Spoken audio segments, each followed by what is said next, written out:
Hey, what's up, guys? I want to talk to you today. I want to talk to the people who have recovered from an addiction and are wondering what to do now that they're sober.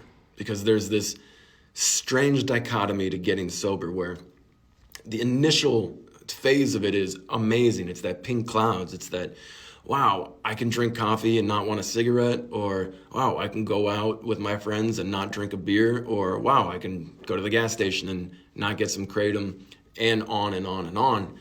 And that feels amazing when it first starts, and then over time it goes away. And that's the dichotomy. Is on the other side of that is, well, what are you gonna do now that you're sober? Now that you have your life back, now that you have the life that you deserve, which is one that you can mold into a life that you control, like you are in charge, you're in the driver's seat, not the drugs. What are you going to do? And that is a scary question.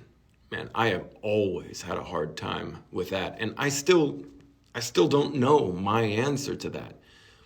I was doing some self-reflection the other day, and I realized that I don't have a solid vision of myself in the future like some people have had since they were in high school, where they're like, I want to be in this city with this job, with this family, doing this. And then, we'll talk about retirement 40 years later. It was just, for me, it was like, I don't know. I just want to go see everything. I want to get in touch with the wild beating heart of life. And day to day life on this planet just isn't like that. You can't. You have to pay bills. You have to get groceries.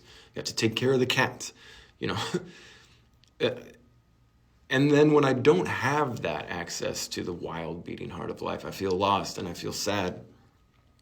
And I look at other people who have this framework for their life, and I think, why can't I have that? I can, and that's the thing. I just lose sight of it. And if you're going through that other side of getting sober, where you're feeling lost and you have this existential question, which is, okay, well, now that I have my life back, what am I going to do with it? Here's what works for me, and here's what might work for you. What works for me when I'm feeling lost in that sauce is I binge audiobooks from people who inspire me. Even people that I don't really know anything about them, but I'm like, oh, well, I like that book. This person wrote a book like that one. And I just listen to the author of the book, who's the one who lived the life that he or she is describing. And I feel like, oh, well, this is how they dealt with that challenge in their life. This is how they built their nothing story into a story that mattered. And I start to get ideas. And then I start to feel inspired. And even though the book costs, $13.95, it feels like free inspiration. Because I've found throughout my 40 years on this planet that even if I'm plagued with existential dread and I'm trying to answer these life-changing questions, who am I, where should I be, I cannot sit down and think my way into an answer, no matter how hard I try. I just can't sit down and think and go, okay, I'll be here for 20 minutes pondering this question. I'll come up with lots of great insights, but I won't come up with an answer. And then I'll start to feel really bad.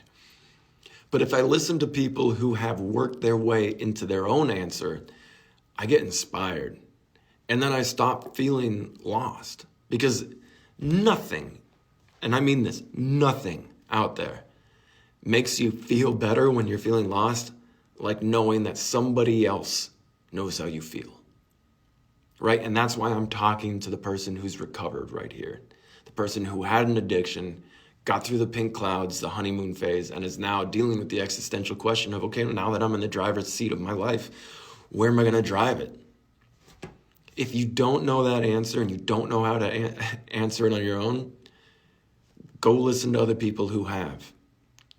Just when you're putting on your socks and shoes in the morning, when you're brushing your teeth and showering, when you're driving to work, when you're making dinner, when you're doing the dishes or the laundry, or any found time when you don't have to be talking to somebody else.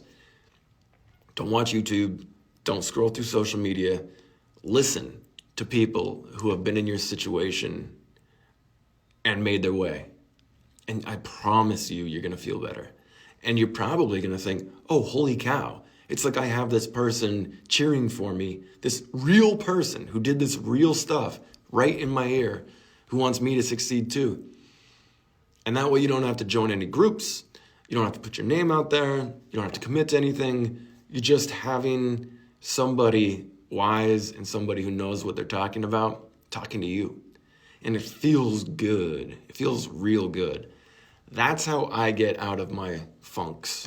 That's when I'm in the sauce and I'm lost in the sauce.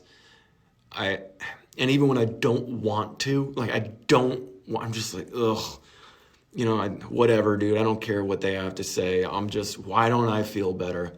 I always feel better when I listen to other people who have built a life that they like, and I learn from them. And then, if I look back at my life 10 years ago versus what it is now, even if I feel sad right now, holy cow, I've built a better life than I had before. I just don't take the time to think about it. And if I continue to do that in 10 years, maybe I'll actually feel comfortable. Maybe I'll actually not ask myself what my purpose is anymore. So if any of that resonates with you, if any of what I've said about the existential crises of being alive and being sober resonates with you, try it. I'm not getting sponsored. I'm not getting a setup for this at all. It's just Audible and the audiobooks on there. And some of the ones that I can recommend are, I'll start with 2 recommendations. The Mountain Is You by Brianna Wiest and The 4 Pillars by Don Luis Ramon. There are many others I can recommend, but those are the 2. The Mountain Is You and The 4 Pillars. Like, you start there. You can start with the 4 pillars. It's like 2.5 hours. Start there and build upwards from there. And I swear, man, there are so many cool ideas that'll help you form your life into what you want it to be. Okay, it's 7 minutes late. Thanks for watching. If there's one person that made it this far, please drop a comment below and let me know that you watched it. I'll send you a thank you note and a chocolate. And I hope this has helped people. If you feel like me, you're not alone. You're not alone. All right. I love you guys. I'll talk to you later. Take care.